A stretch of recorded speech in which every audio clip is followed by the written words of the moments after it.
Alejandro Enrique, soy secretario de Extensión Universitaria de la Facultad de Ciencias Sociales, facultad, bueno, que compartimos, y compartimos con personajes importantes de la Argentina. Me ha quedado docentes Recalde, Tomada, Chipoleta, Couvet, hay docentes realmente muy calificados que tienen que ver con las políticas sociales, con los derechos del trabajador.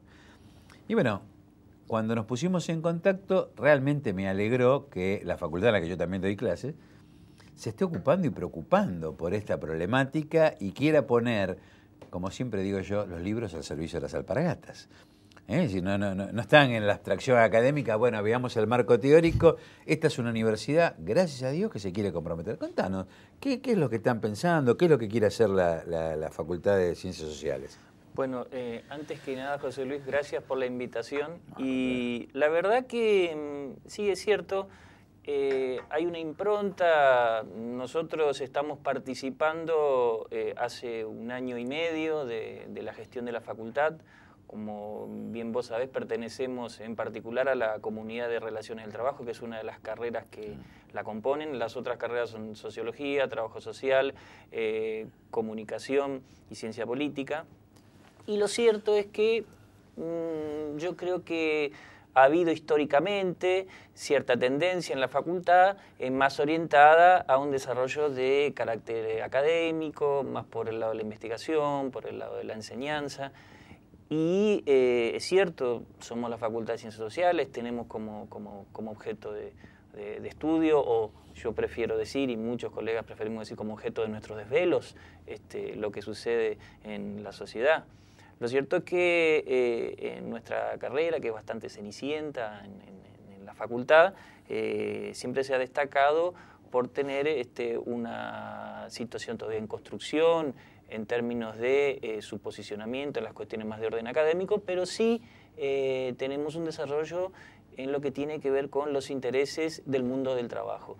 Y en ese sentido, cuando nosotros nos incorporamos a la gestión, nuestra propuesta es apuntalar el trabajo de la facultad en relación con los intereses de la sociedad civil y del Estado. Esto sin dificultar, o en todo caso también favoreciendo nuestra vinculación con el mundo de las empresas, que probablemente a la teleaudiencia tuya le suene extraña esta afirmación, pero lo cierto es que es una facultad que tiene una heterogeneidad ideológica y con cierta lógica hegemónica más bien para el lado de la izquierda y la centroizquierda, con lo cual a nosotros no nos sucede eso en relaciones del trabajo. Tenemos una relación cordial de diálogo, debate y de eventuales tensiones si hace falta con el mundo de las empresas, pero los aceptamos como interlocutores válidos. Pues te hago una breve interrupción y seguís profundizando el tema. En un esfuerzo conceptual, este programa se llama Pensándonos a nosotros mismos, que es consecuencia de pensar un modelo propio, ¿no? Es decir, salir de la lógica que arrancó en el 76 y se terminó consolidando en los 90, de que alguien piense por nosotros lo que nosotros tenemos que pensar por nosotros mismos. Por eso yo siempre que puedo introduzco una modificación.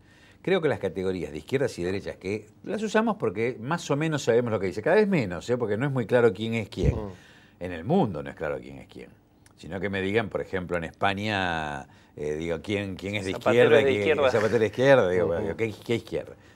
Pero en realidad, lo interesante para pensarnos a nosotros mismos es advertir que estas categorías de izquierdas o derechas son categorías eurocéntricas, que tienen apenas 300 años de antigüedad, su origen en el liberalismo y en el marxismo, que son una explicación de la realidad europea de su época, pero que antes de eso hubo otras historias y después otras. Nosotros, los suramericanos, tenemos que esforzarnos en encontrar categorías propias. Por eso, en Proyecto Umbral, una investigación muy interesante y provocativa, tratamos de hablar de lo pueblo-céntrico y lo mercado-céntrico. Entonces digo, la universidad tiene una profundización de lo pueblo-céntrico, que contiene a todos. También contiene a los mercaderes, pero no solamente la visión de los negocios de los mercaderes, que otros dirían la derecha, digamos, pero en términos propios, los negocios mercantiles o los negocios del pueblo, entre los que también son trabajadores los comerciantes, pero como parte de un todo.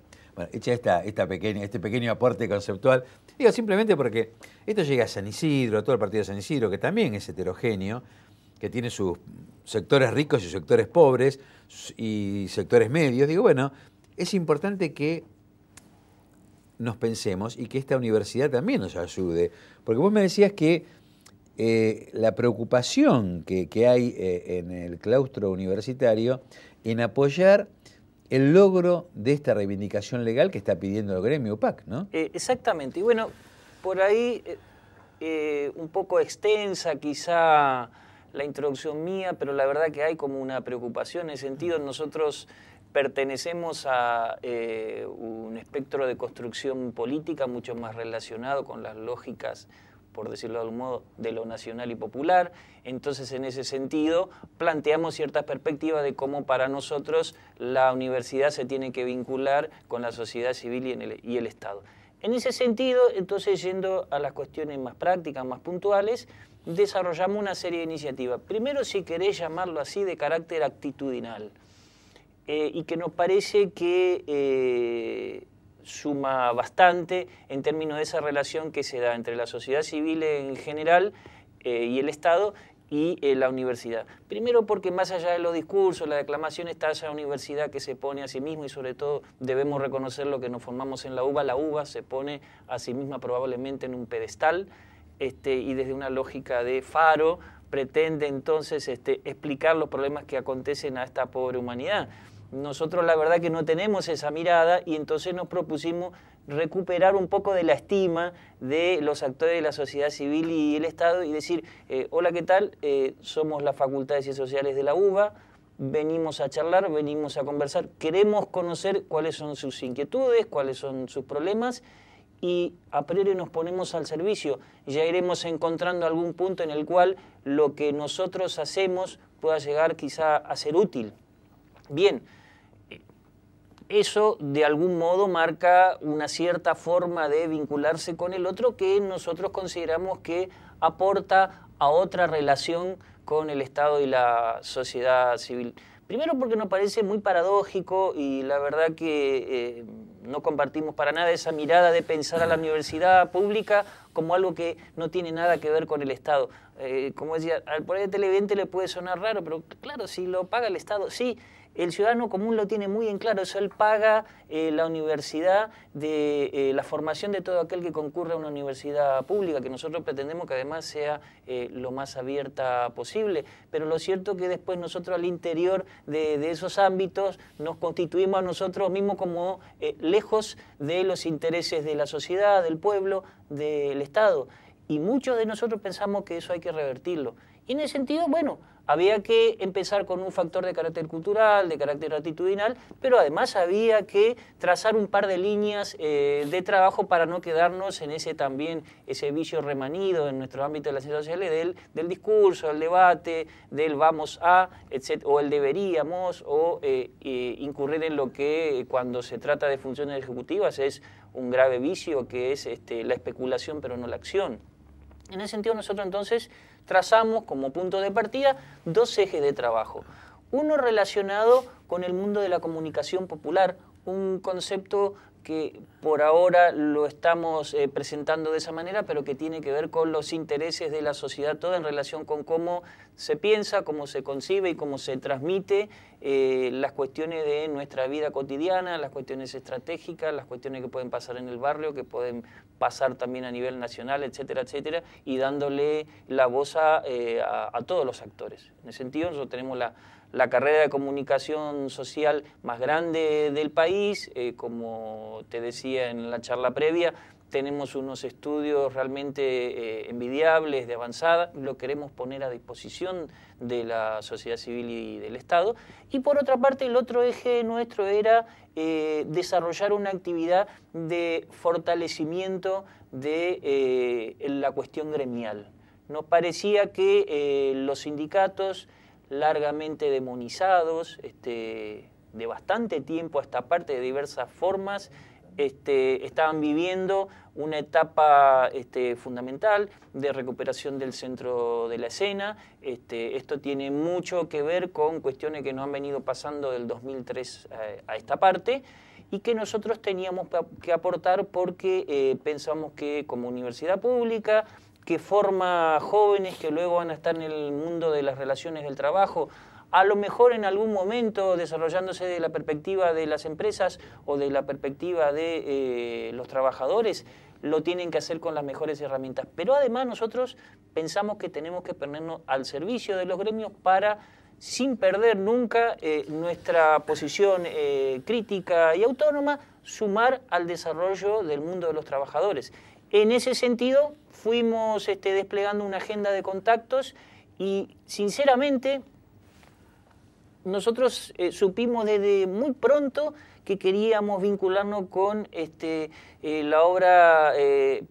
con el sindicato de servicio doméstico, porque teníamos claro estos números que se tiraron recién, 1 millón, más de 1 millón de compañeras que están desarrollando esa actividad, una actividad que sabemos que es muy estigmatizada, porque además la altísima proporción pertenece a una clase social desfavorecida, largamente dejada siempre al final de la fila. Nosotros sentimos que tenemos un compromiso ahí y por otro lado también observamos que eso está conviviendo con una lógica de la hipocresía, de donde como decían recién ustedes, se piensa en las obligaciones de los otros y en mis derechos, pero no pensamos en el derecho del otro. En todo caso hacemos una distinción de los derechos de algunos, pero no de otros. Y la verdad que como integrantes de una facultad que quiere revertir una posición en relación con el mundo del trabajo, nos pusimos a disposición desde el primer momento en que empezamos a salir a la calle con estas cuestiones y por suerte y para nuestra tremenda alegría el sindicato nos convocó y ahora estamos ayudando a ver de qué modo en esta primera etapa ayudamos al sindicato a revertir cierta imagen basada en el prejuicio, en la desconfianza y también en una postura de carácter quizá individualista, en algunos casos, o de intereses, vaya a saber de qué tipo, que están afectando a las trabajadoras del servicio doméstico. Nosotros ahí conformamos un equipo de trabajo que, si hay tiempo, después yo te lo voy a comentar. Ahora vamos a charlar, Alejandro. Y bueno, digo, cerrando este segundo bloque, y antes de ir al último, anuncio que te voy a pedir que expliques un poco más la ley, que después redondeemos alguna propuesta. A ver, esto se ve también mucho en el conurbano. Vos sabés que los inmigrantes votan en los municipios. Bueno, a los intendentes, háganse cargo, o a los aspirantes a hacerlo. Hay 1.100.000 personas en el país que por lo menos en los municipios votan. Digo, un dato de color a tener en cuenta. Seguimos en el próximo bloque.